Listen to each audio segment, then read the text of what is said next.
France Info. On est ensemble pour une demi-heure, comme tous les matins, avec Jean-Michel Apathy. Bonjour Jean-Michel. Bonjour Fabienne. Gilles Bornstein est là aussi, avec Guy Birenbaum, et notre invité ce matin est candidat à l'élection présidentielle, président de l'Union populaire républicaine. Bonjour François Asselineau. Bonjour. Vous êtes candidat pour la première fois à l'élection Oui. présidentielle. Vous annoncez une surprise lors du premier tour de cette élection qui aura lieu le 23 avril. De quelle surprise parlez-vous ? Je pense que les résultats réels ne seront pas conformes aux sondages qui sont diffusés dans les grands médias. Et ce qui me permet de dire cela, c'est que d'une part, je vais sur le terrain, je réalise des meetings où il y a énormément de monde. À Lille, il y avait 1500 personnes, et pas seulement du monde, mais une grande ferveur. Et puis je suis abordé régulièrement dans la rue par des gens qui me disent « c'est formidable, continuez ». Et puis la deuxième chose... C'est les électeurs, tout ça, à votre avis ? Je pense qu'il y a beaucoup d'électeurs parmi eux. Je ne pense pas que tous seront forcément électeurs, mais ce que je sais, c'est qu'il y a énormément de monde à mes meetings, et beaucoup plus que aux meetings de personnalités peut-être plus connues. Et puis ce qui me permet de le dire aussi, c'est Internet. C'est sur les réseaux sociaux. Dès qu'il y a un sondage où mon nom figure, eh bien, figurez-vous que je fais quand même des scores tout à fait spectaculaires. Combien ? Et pas seulement. Allez regarder. Non, mais quel chiffre ? Allez à Candidat 2017, par exemple, qui est un sondage où il y a des milliers de personnes qui s'expriment. Mais vous allez voir. Et puis par ailleurs... Vous pouvez pas le dire ? Non, je vais vous donner. Vous dites, on fait des chiffres tout à fait extraordinaires. Bah oui, donnez-nous-les, voilà, c'est tout simple. Eh bien, il se trouve, par exemple, sur ce site Candidat 2017, où il y a à peu près 5000 personnes qui votent chaque jour. D'accord. Eh bien, j'arrive en tête avec Vous Mélenchon. Voilà. D'accord, bon, d'accord. Et je crois qu'on peut voter deux fois, pardon, monsieur Asselineau, je ne veux pas vous toucher, oui. mais on peut voter deux fois, trois fois. Ah non, Non, allez-y. C'est pour ça que je vous dis d'y aller, vous verrez que vous ne pouvez pas voter deux fois. Et puis par ailleurs, il n'y a pas que ça, ma chaîne YouTube, par exemple, la chaîne YouTube de l'UPR, on a dépassé les 11 300 000 vues, alors que par exemple, celle de M. Macron en est, je crois, à 1,5 million. Donc ce sont des sondages qui, ce sont quand même des mouvements, indices. Ce sont des indices, voilà, qui me paraissent, je ne dis pas qu'ils sont révélateurs nécessairement, qu'ils sont forcément statistiques, mais ils sont révélateurs de tendances de fond de la société française. Et alors justement, cette tendance de fond, vous l'avez évoquée lors de votre meeting à Lille, et je vous propose que nous vous écoutions. Quand je suis arrivé à Orly, je suis sorti, j'ai cru un instant que j'étais Madonna. Vraiment ? Oui, je suis arrivé, honnêtement, c'était le lendemain du débat. L'émeute. Écoutez, moi j'ai connu quelque chose que je ne connaissais pas dans ma vie. D'accord. C'est arrivé dans un endroit public, un lieu public comme Orly, où il y avait plus de la moitié des gens qui se relevaient à mon passage, qui chuchotaient, qui voulaient prendre des selfies, venir me saluer, voilà. Et dans l'avion, tout le personnel de bord est venu me saluer. Et puis pendant le vol, il y a une hôtesse qui est venue me dire si vous avez été formidable hier au débat, on est tous derrière vous. Est-ce que je peux avoir un autographe ? C'est l'effet débat, donc. Je pense que le débat a joué un rôle important, oui, c'est vrai. D'ailleurs, ce débat a permis aux Français de découvrir qu'il n'y a pas 5 candidats, qu'il y en a 11, et que parmi les 6 autres candidats, ceux qui avaient été écartés de TF1, eh bien, il y en avait qui avaient des choses à dire, des choses intéressantes à dire. Alors, parmi ce que vous dites, votre grand projet, c'est le retour au franc. C'est l'un des projets, c'est de revenir, de créer un nouveau franc. Voilà. C'est tout de même important, nous sommes d'accord. Ah oui, c'est tout à fait essentiel. Voilà, c'était ce que je voulais dire. Pour changer concrètement de monnaie, on imagine qu'il faut du temps, il faut retirer les vieux billets en circulation, il faut en mettre des nouveaux, c'est-à-dire faire fabriquer du franc. Ma question est assez précise. À partir du moment où, par hypothèse, vous êtes en situation de le faire, à partir donc du 8 mai, combien de temps il vous faut pour que le franc soit concrètement dans nos poches et utilisable ? 1 an, 2 ans ? Ah non, honnêtement, c'est beaucoup plus facile de sortir d'une monnaie que d'entrer dans une monnaie. Parce que pour entrer dans la monnaie européenne, il avait fallu, rappelez-vous, pratiquement une décennie pour essayer de faire une convergence des économies. Non, mais il faut fabriquer des billets, il faut sortir les anciens, il faut mettre les nouveaux en circulation. Honnêtement, ça peut se faire très très rapidement. Ça a déjà été fait. Vous allez sourire, mais ça peut se faire en l'espace de 3 jours. Il suffit. Oui. D'accord. Oui, vous faites fabriquer le. On va vérifier, c'est intéressant. Oui, non, attendez, pas imprimer des nouveaux billets, mais ce qui se fait dans ce genre de situation, ce qui s'est déjà fait de nombreuses fois, par exemple lors de l'éclatement de la couronne austro-hongroise, vous savez. Toutes les monnaies plurinationales de l'histoire ont éclaté. Par exemple, l'Empire austro-hongrois, par exemple l'Union soviétique, etc. Et à ce moment-là, très rapidement, on crée des monnaies. Alors, l'affaire des billets est presque un détail, mais ça n'est pas tout à fait un détail. Ce qui se passe dans ce genre de situation, en cas d'urgence, c'est que pendant un week-end ou pendant 4 ou 5 jours, on met des coups de tampon ou des timbres secs sur les billets existants, par exemple dans les banques qui travaillent par exemple plusieurs week-ends, et puis qui montrent que ce sont des billets qui sont devenus des billets de francs, le temps d'imprimer des nouvelles coupures. Vous n'avez pas peur que ça affole les gens, que je sais pas... Non, mais moi, ce qui devrait affoler... C'est compliqué de toucher à la monnaie, il faut avoir des preuves. Il faut que ça soit fait sérieusement, autrement qu'avec des tampons. Non, mais après le temps... Mais c'est ce qui s'est fait très souvent, c'est ce qui s'est fait dans ce genre de situation. L'Empire austro-hongrois, mais... Ben, c'était au début du XXe siècle, mais je peux vous dire, écoutez, toutes les monnaies... Attendez, au-delà de ce détail, pourquoi toutes les monnaies plurinationales de l'histoire ont-elles explosé? C'est quand même ça la réalité. En réalité, une monnaie, c'est une solidarité nationale éprouvée par un peuple. Et on n'en sort pas. Le problème qui se pose avec l'euro, c'est pas d'en sortir, c'est d'y rester. Parce que le débat n'a jamais eu lieu encore pendant cette campagne. C'est vrai que c'est un débat technique, mais il faut savoir qu'actuellement, on assiste à une divergence considérable des soldes Target 2. Est-ce que je peux vous montrer ceci? Vous pouvez. Je peux vous montrer ça. C'est voit. un graphique que tous les Français devraient avoir à l'esprit. On a ici l'évolution depuis l'entrée de l'euro. Ça, c'est le solde de la balance des paiements courant à l'intérieur de la zone euro au bénéfice de l'Allemagne. Et ça, c'est au détriment de l'Italie et de l'Espagne. Donc il faut savoir qu'il y a 800... Ça monte beaucoup pour nos auditeurs, ça monte beaucoup du côté des Allemands. Ça veut dire quoi? Ça veut dire qu'avec la même monnaie que nous, ils sont meilleurs. Mais c'est pas un problème de monnaie, c'est un problème de compétence de l'économie. Non, c'est un problème de monnaie parce que vous avez beau dire que les Allemands, les Grecs, les Italiens, les Espagnols doivent avoir la même monnaie, vous ne ferez pas en sorte de changer comme ça, par un coup de baguette magique, les Grecs, les Espagnols en allemand. C'est Marine Le Pen qui vous l'a donné parce qu'elle montre assez souvent le même genre de courbe. Non, mais Madame Le Pen, d'abord, n'y connaît rien. Deuxièmement, elle demande à Monsieur Philippot de venir copier, mais tout le monde le sait, de venir copier un certain nombre de mes informations. Nous avons à l'UPR, notre responsable des questions monétaires, excusez-moi de le souligner, Vincent Brousseau, normalien, docteur en maths et docteur en économie, a passé 15 ans à la BCE et 6 ans au service de la politique monétaire. Moi, je sais de quoi je parle. Et moi, je suis un Français. Je suis français, je suis père de famille, j'ai un appartement à Paris. Quel rapport avec la monnaie unique? Eh ben, le rapport, c'est que je ne suis pas... si je propose aux Français de sortir de l'euro, c'est pas par fantaisie. C'est parce que j'ai peur pour mes économies et que je veux voir baisser le chômage. Parce que notre monnaie actuelle est une monnaie surévaluée. Nous ne pouvons pas, sur longue durée, avoir la même monnaie que l'Allemagne. Ça creuse nos déficits commerciaux, ça fait exploser les excédents commerciaux de l'Allemagne, et surtout, notre monnaie étant trop chère, ça fait augmenter continuellement le chômage. Moi, si nous sortons de l'euro pour recréer un franc qui perdra 10%, nous allons faire baisser de 1 à 2 millions le nombre de chômeurs. Quand on n'avait pas la même monnaie que l'Allemagne, les choses n'allaient pas mieux. Ah si, il avait entre le marque et le franc, on dévaluait tout le temps et il réévaluait tout le temps. Oui, mais c'était... Si vous avez de la mémoire, et sans doute vous en avez, vous ne pouvez pas me contredire. C'est exact, mais c'était pendant les 30 Glorieuses où les Français... Non, par les années 80-90. Mais écoutez, nous avons vu... Mais attendez, allez donc dire aux Grecs et aux Espagnols et aux Italiens... vous parlez des différences de monnaie. Quand les Allemands avaient le marque et nous le franc, ça n'allait pas mieux. Si, parce que ça, je persiste ici, ça a été pendant la période des 30 Glorieuses. Et les Français se sont très bien portés. Nous avons vu le chômage exploser depuis l'euro et ça va continuer. Et cette discussion reprend dans une minute. Il est 8h41, Léo Chapuis pour l'essentiel. On ne sait toujours pas qui est à l'origine de l'attaque de Dortmund. Aucune revendication pour l'instant. Ce qui est sûr, c'est que ce sont bien les footballeurs qui étaient visés hier soir. 3 explosions au passage de leur bus qui les emmenait au stade pour affronter l'AS Monaco en quart de finale de la Ligue des Champions. Un joueur et un policier ont été blessés dans cette attaque. Le match doit en principe se jouer ce soir à 18h45. Dans l'actualité aussi, la mise en examen de 3 joueurs de rugby de Grenoble. Ils sont soupçonnés d'avoir violé une jeune femme rencontrée en discothèque à Bordeaux après un match de championnat. Et puis le cyclone a finalement fait un mort en Nouvelle-Calédonie, un homme de 73 ans qui est sorti de chez lui pendant la tempête. Il a été emporté par une rivière en crue, il est mort noyé. France Info. L'été politique ce matin sur France Info, c'est François Asselineau et la question c'est vous, Gilles Bernstein. Alors vous trouvez donc que l'euro est trop cher. Si on sort de l'euro, vous estimez que la dévaluation du futur franc par rapport à l'euro sera de 10%. Pourquoi 10%? D'où vous sortez cette évaluation? Enfin, d'où ça vient? Alors, ça vient, je ne vais pas vous remontrer mon graphique, mais c'est un graphique qui trace l'évolution de solde de la balance des paiements à l'intérieur de la zone euro. Ça n'est pas seulement moi qui le dis, c'est le Fonds monétaire international, c'est ING, c'est Nomura, c'est Natixis. Le Fonds monétaire international a fait une étude sur la sortie du franc. Oui, absolument, et qui ont estimé que le franc serait... que le manque de compétitivité serait de l'ordre de 6 à 10%.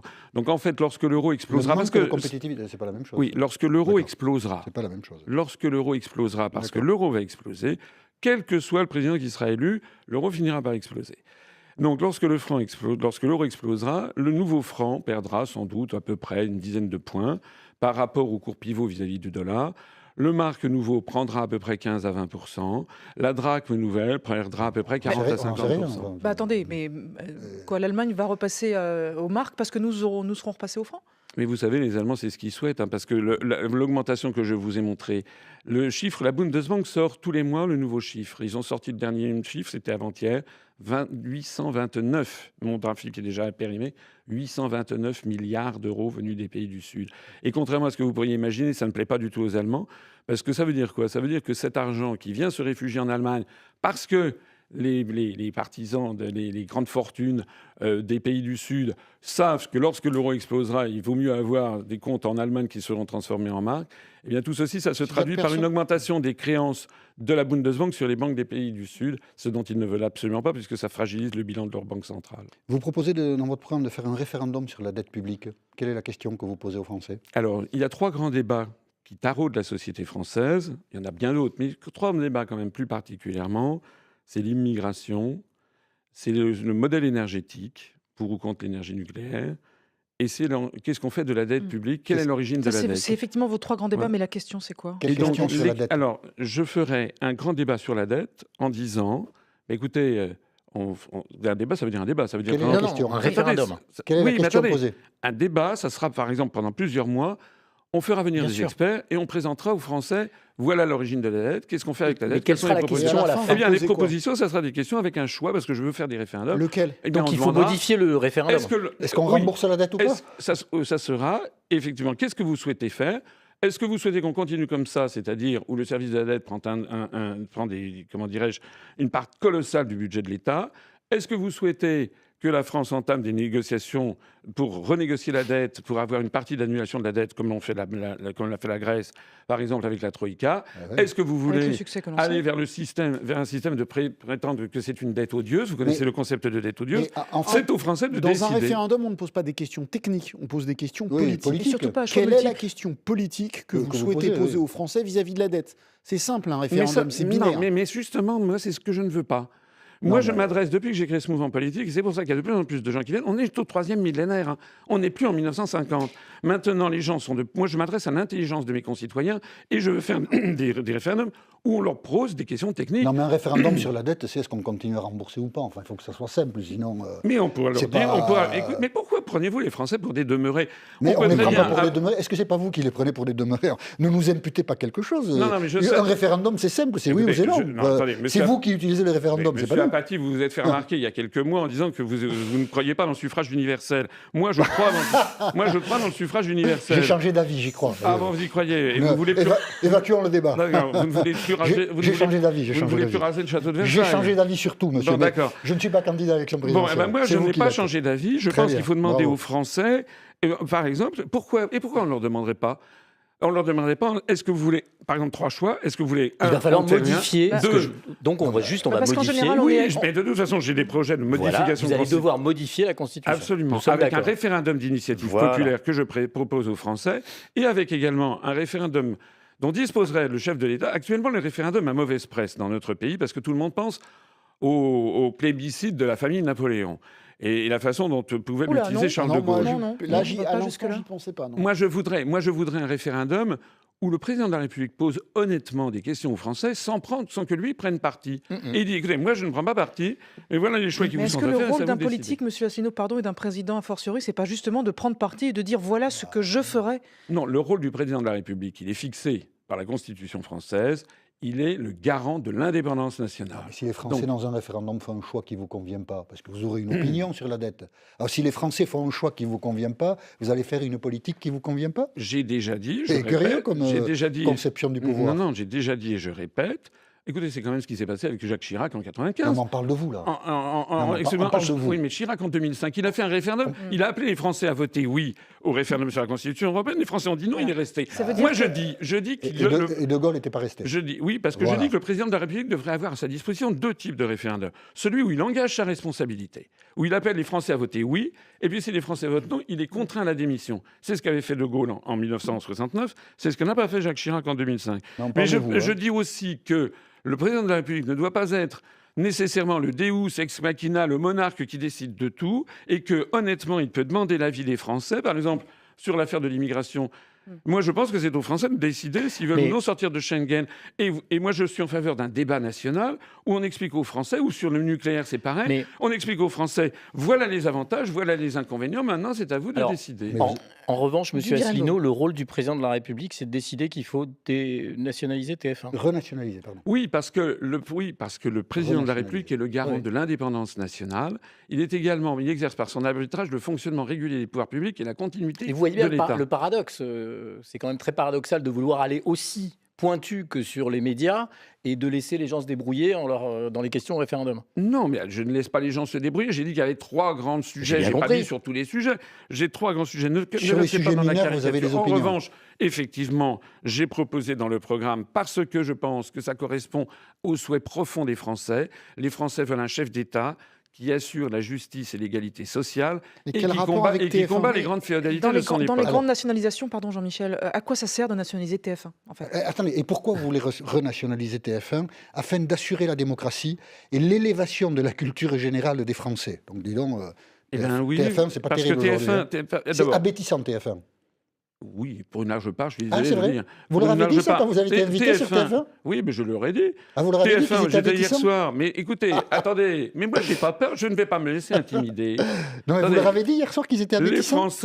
Français sont en train de choisir un chef de l'État. C'est dommage Et un chef que vous de y allez l'État, pas ce soir, laissez-moi tiens. parler. Oui. Les Français sont en train de choisir un chef de l'État qui doit défendre leurs intérêts face aux grandes puissances de ce monde, face à Donald Trump, face à Vladimir Poutine, face à Xi Jinping.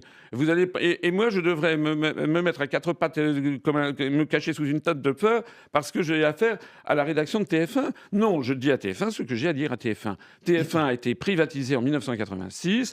Il y avait un cahier des charges culturelles. Ils ne l'ont pas respecté. J'estime que TF1 doit être renationalisé. Mais vous savez, en Angleterre, la BBC One est une entreprise nationalisée. Au Japon, le la service NHK public. Et également. avec quel Service argent donc, public. vous allez verser de l'argent de l'État à la famille Bouygues? On va racheter. La TF1, ça vaut 2 milliards d'euros. Oui, c'est pas C'est beaucoup, hein. non?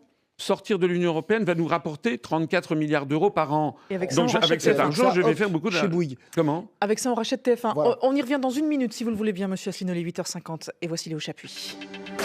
Pour la police allemande, ça ne fait aucun doute. L'équipe de football de Dortmund était bel et bien visée hier soir. 3 explosions au passage du bus qui emmenaient les joueurs au stade pour affronter l'AS Monaco en Ligue des Champions.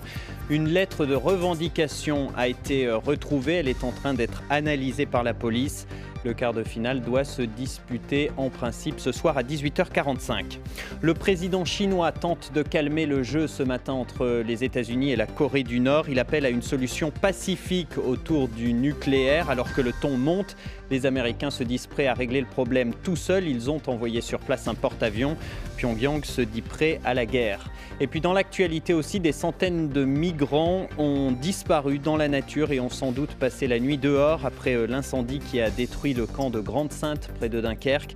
Sur les 1500 réfugiés, 1 millier ont été accueillis dans des gymnases. Certains vont commencer à partir d'aujourd'hui à être transférés dans des centres d'hébergement partout en France.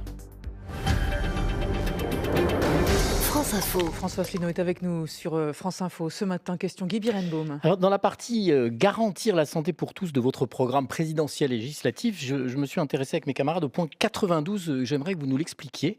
Engager des poursuites judiciaires contre les officines et les sociétés orchestrant de grandes peurs collectives à des fins d'extorsion de fonds publics. Je n'ai pas tout à fait compris de quoi il était question. Oh, c'est très simple. Je visais tout particulièrement le scandale qui a concerné le Tamiflu. Voilà.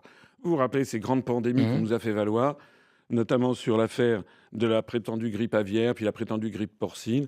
Je rappelle que successivement, à 3 ans d'écart, le gouvernement de Dominique de Villepin avait acheté pour 180 millions de doses de Tamiflu et qui n'en servit de rien. Et ça, c'était sur fonds publics. Et puis, 3 ans après, c'était Mme Roselyne Bachelot qui avait acheté pour 1,8 milliard de doses de Tamiflu, c'est-à-dire le budget de l'INSERM. Et bien moi, je dis que là-dedans, ça nécessite qu'il y ait des enquêtes qui soient menées, parce qu'on sait que tout ceci a été très largement orchestré par des entreprises qui orchestrent des Et vous familles. voyez d'autres grandes peurs collectives, puisque c'est votre expression, qui pourrait amener De à façon plus générale, je pense qu'il faut il faut soustraire les grandes décisions de la santé au poids des laboratoires pharmaceutiques, qui ont pris un poids excessif et qui nous entraînent parfois dans des déficits abyssaux. Moi, vous savez, je suis quelqu'un de sérieux.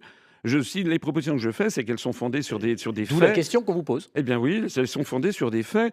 Nous devons à la fois rétablir la France, parce que moi, lorsque je propose, par exemple, de porter le SMIC à 1 300 € par mois, lorsque je propose qu'il y ait un minimum vieillesse absolu de 950 € par mois. Enfin, je vous demandais quelles autres grandes peurs collectives vous envisagez. On parle du SMIC. Eh bien, oui, mais j'aimerais, parce que le temps passe, je vous ai répondu, j'aimerais par exemple que l'on engage des poursuites contre le laboratoire Roche et que l'on voit ce qui s'est passé. Et également contre les entreprises comme Hill & Knowlton ou Burson Marsteller, qui appartiennent au groupe américain WPP, au groupe anglo-saxon, et qui sont spécialisés dans ce genre d'opérations. On vous accuse aussi souvent, monsieur Asselineau, de favoriser des thèses complotistes. Vous avez déclaré sur TF1 « J'en ai assez de cette chasse aux complotistes qui stigmatise les Français qui ont le droit d'avoir des doutes. » Oui, c'est le principe même des doutes. C'est le principe même du doute. Vous savez, Attends, excusez-moi.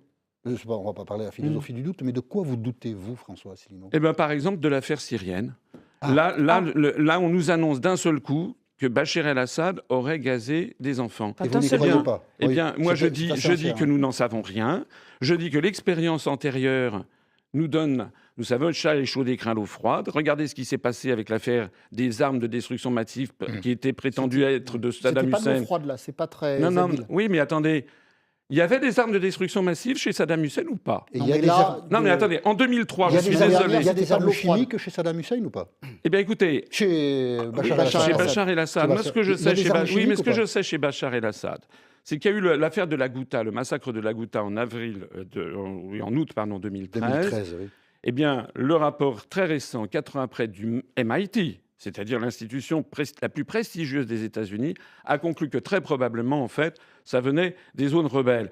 Je ne suis pas là pour défendre Bachar el-Assad, je suis là pour dire la vérité. Mais si, allez vous renseigner. Mais je ne suis pas le journaliste, c'est vous qui devriez aller vous renseigner. Et par ailleurs, mais allez vous renseigner. Je suis persuadé, vous savez, qu'il n'y aura pas de suite à ça, parce que vous allez vous renseigner, vous allez découvrir que mes informations sont justes et que d'un seul coup, tout le monde va se taire. Vous avez des informations, monsieur Asselineau, des doutes selon lesquelles Bachar el-Assad n'aurait pas utilisé d'armes chimiques. Vous dites clairement c'est faux. Je ne dis pas que c'est faux, je dis et vous avez des informations sûres comme quoi c'est lui ? J'entends ce que dit la communauté internationale. Non, c'est pas la communauté internationale. Ce sont les États-Unis d'Amérique plus un certain nombre de médias occidentaux. La communauté internationale, c'est 195 pays du monde aux Nations Unies et derrière, il y a la Russie, la Chine et 140 pays du monde qui ne sont pas d'accord. Je ne dis pas que les médias mentent, je dis qu'en l'espèce, les États-Unis d'Amérique, M. Trump a envoyé des missiles sur la Syrie, il n'en a pas le droit au regard du droit international. Il n'y a pas d'État qui a le droit de se faire justice soi-même. Sinon, c'est la loi de la jungle. Et il n'y a pas d'État qui a le droit de tuer toute une partie de son peuple. C'est exact, mais ça, il faut encore le prouver. Vous pensez que les massacres en Syrie... Mais encore une fois, en 2003... Non. Mais moi, je parle... Là, on parle de la Syrie. Oui, mais moi, je parle de des 200, 300, 400 000 personnes qui sont moi je parle de 2003. Mais pas de la Syrie. Je parle de 2003. Rappelez-vous, Jacques Chirac... C'était il y a 15 ans. Mais je peux parler ou pas ? Sinon, bien sûr, mais on peut vous poser des questions. En 2003, il y a eu des armes prétendues de destruction massive. C'est pour ça qu'il y a eu la guerre contre l'Irak. Rappelez-vous, le secrétaire, M. Colin Powell, secrétaire d'État, qui à l'ONU avait osé agiter une fiole en disant c'est le bacille du charbon. Les États-Unis sont intervenus, avec d'ailleurs une partie des États membres de l'Union européenne, mais pas la France, parce que Jacques Chirac avait dit non, justement parce qu'il n'y avait pas assez de preuves. Le résultat, après 10 ans, c'est quoi ? 1, il n'y avait jamais eu d'armes de destruction massive. Les seuls qu'on avait, c'était les États-Unis eux-mêmes. 2, il y a eu plus d'1 million de morts, et c'est un pays ruiné, et c'est un pays où se développe le terrorisme. C'est ça que vous approuvez ? Eh bien, sur l'affaire syrienne, il y a eu la destruction des armes chimiques qui a été faite en Syrie à la demande de la Russie et avec le contrôle des Nations Unies. Est-ce que tout a été détruit ? Je n'en sais rien. Mais vous non plus, vous n'en savez rien. Et vous voulez m'intimider pour dire que... Non, vous voulez m'intimider pour me dire que les États-Unis ne vous intimider, monsieur. C'est une tentative vaine à laquelle personne ne veut vous intimider. Non, parce que je suis comme l'aurait été Charles de Gaulle en l'espèce. Je ne me laisse intimider par personne. Moi, je suis pour que la France soit le porte-parole du droit international. Le droit international n'est pas à géométrie variable. Est-ce que ça veut dire, du coup, vous parlez qu'il faut de renouer avec une politique de paix dans votre programme, est-ce que ça veut dire qu'il faut parler avec Bachar el-Assad ? Vous dites qu'il faut parler avec les Russes, avec la Turquie, on parle avec Bachar aussi. La solution, elle peut venir de Bachar. On parle avec tout le monde. D'ailleurs, écoutez, il y a encore une dizaine de jours, c'était pas moi qui le disais, c'était le président des États-Unis soi-même, qui, soit dit en passant, me paraît être une espèce de Tsipras américain, c'est-à-dire qui fait un revirement complet par rapport à ses promesses électorales. Moi, je veux effectivement qu'on parle avec tout le monde. On va quand même pas en lancer la France, par exemple, dans un risque de guerre avec, à terme, la Russie, qui est quand même la deuxième puissance nucléaire mondiale.